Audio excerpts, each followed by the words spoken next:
barakugerageje bakugerageza inshuro nyinshi kugira ngo babe bagukura mu mubiri, ariko Imana igufiteho isezerano.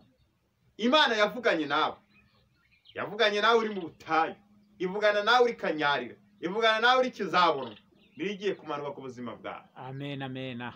Tuza rero ukomere, hari igiye gucagagura iyo migozi n'iminyururu yawe biri ku buzima bwawe ikagaragaza icyubahiro cyawe. Amen. Hari yategetse abana b'abantu bari bashyizeho igitare, Lazaro, niyo igiye kuza gutegeka abarimo kukuroga bakabasha gutegeka kuko ntabwo Imana iraguhisha mu izina rya Yesu.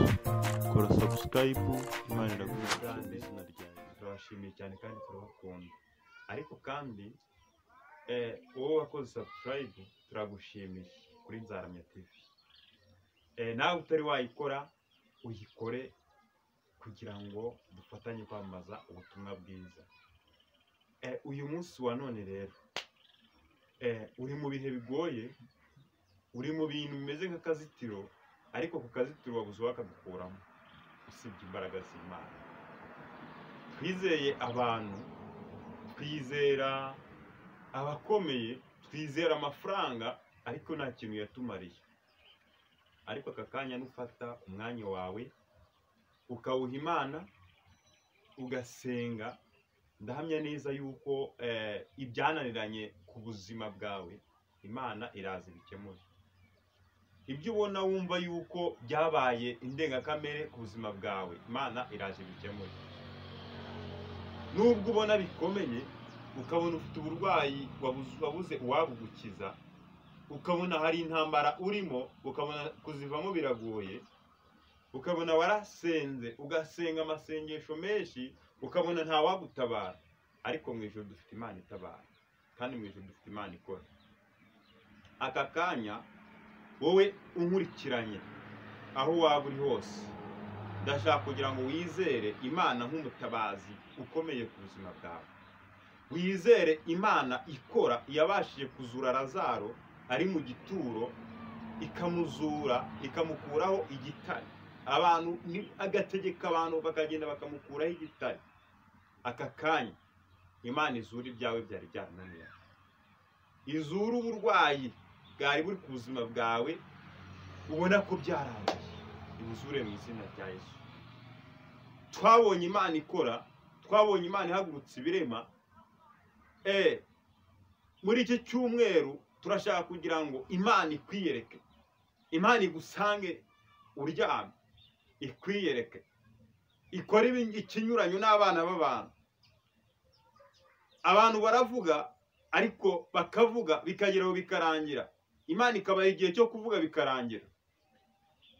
Nubwo bavuze amagambo menshi, baravuga ati biracitse birarangiye, ariko Imana nayo igiye kuza gukora kanya, igiye kuza ishyire itandukaniro hagati y'abantu, ibyo bavuze bihinduke. Hari igihe kigera bakakuroga, bikaba ngombwa kugira ngo Imana ibyemere kugira ngo uce muri urwo rugamba. Ariko hari igihe imbere yawe igiye kukuzamura, kuko uzabamo umuntu ukomeye, uzasengera abantu bakire, izakwambutsa amahanga,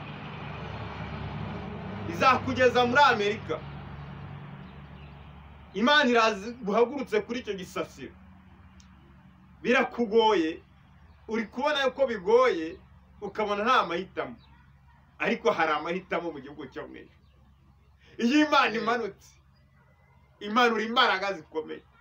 Iyo Imana imanutse irakubita, ibyari biri ku buzima bwawe bikabasha guhigama, kuko niyo ikubita byose bigahita byemera. Barakugerageje bakugerageza inshuro nyinshi kugira ngo babe bagukura mu mubiri, ariko Imana igufiteho isezerano. Imana yavuganye nawe uri mu butayu, ivugana nawe uri Kanyarira, ivugana nawe uri Kizabonwa, niyo igiye kumanuka ku buzima bwawe. Amen, amen. Tuza rero ukomere, hari igiye gucagagura iyo migozi n'iminyururu yawe biri ku buzima bwawe ikagaragaza icyubahiro cyawe. Amen. Hari yategetse abana b'abantu bari bashyizeho igitare Lazaro nigiye kuza gutegeka abarimo kukuroga bakabasha guceceka kuko nta jambo bafite ku buzima bwawe habe na rimwe kuko yakwiremeye n'ifite ijambo rya nyuma. Abadogiteri baguhaye ijambo rya nyuma baravuga ati nta ndwara yawe izakira, ariko dufite Imana ivura kandi iyo Mana niyo itanga umuti wa nyuma. Iyo ivuze rero biremera, ni nayo itegeka.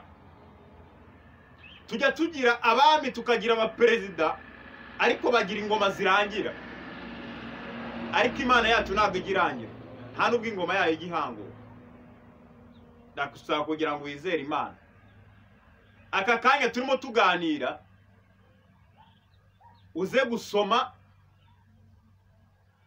Timoteyo wa 2 ibice 4 umurongo waho wa 16.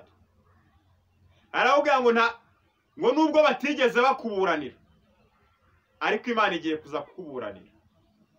Hari ibyo wari umazemo iminsi wabuze uwakuburanira, hari uburwayi wari ufite wabuze uwakuburanira, ariko Imana iraje kuburanira mu izina rya Yesu. Amen, amen. Wari uri muri Amerika urwaye indwara yananiranye, habura uwakuburanira ariko igiye kukuburanira. Wari uri ku gitanda Faisal urwaye indwara yananiranye, habuze uwakuburanira ariko Imana igiye kukuburanira. Wari uri muri gereza aho bagufungiye muri kasho, habura uwakuburanira ariko Imana igiye kukuburanira. Akira imbaraga z'Imana kuko igiye kukuburanira. Akira gukora k'Uwiteka Imana. Nubwo ubona bicize bikomeye, ntabwo bicize ku Mana. Nubwo ubona byarenze inkombe, ntabwo byarenze ingombe ku Mana. Imana igiye kukuburanira kandi ngo niyo yaguhagazeho. Nubwo wabonaga byacitse byakomeye, burya niyo yaguhagazeho. Nubiraje guhagarareho rero. Yaguhagazeho bajya kukubyara uvuka, dayimoni zitemera yuko uvuka ngo ubeho. None n'ubu ngubu igiye kuguhagarara ibashe gucecekesha imigambi mibi ku buzima bwawe. Akira imbaraga z'Imana no gukora k'Uwiteka kugiye kumanukaho. Yavuganye nawe aka kanya igiye kuza gukora. Ngaho tuzi ukomere rero, wihangane. Imana yacu ifite imbaraga kandi irakora. Aka kanya ngiye kugusengera. Kora kunda yawe aho ufite ikibazo. Aka kanya ngiye kugusengera. Niba wari ufite amadeni y'ubukode, Imana igiye gukora ibidasanzwe. Igiye kumanura imbaraga, igiye kumanura umuriro udasanzwe. Imana ifite imbaraga, Imana ikomeye, Imana yo kwizerwa, Imana irenze izindi mana zose. Aba bantu bakurikiye Nzaramya TV, ndagira ngo ukore ibidasanzwe, umanura umuriro, bakira indwara mu izina rya Yesu, babone gukomera kwawe. Ibitavuga Imana ku buzima bwabo ntibakabibona, ibitabasha kumva ntibikabumve mu izina rya Yesu. Ngaho nibakire gukora, nibakire imbaraga zawe, nibakire amavuta. Wari uri muri Amerika arwaye mu nda, nakire. Haleluya. Wari mu Bugande urwaye umwijima, akire mu izina rya Yesu. Gukora k'Uwiteka Imana kumugaragareho, imbaraga z'Uwiteka zigaragare. Ducagaguye imigozi n'iminyururu yari iri ku buzima bwabo. Abari badukurikiye ubakize uburwayi kugira ngo babone yuko uri Imana. Bashe kubakurira nk'uko babakuye Rodebari, bashe kubakiza uburwayi bari bubananije. Imbaraga zawe no gukomera bibabeho, ni mu izina rya Yesu Kristo wa Nazareti. Amen. Murakoze mwari mudukurikiye. Kora subscribe kuri ako kantu gatukura.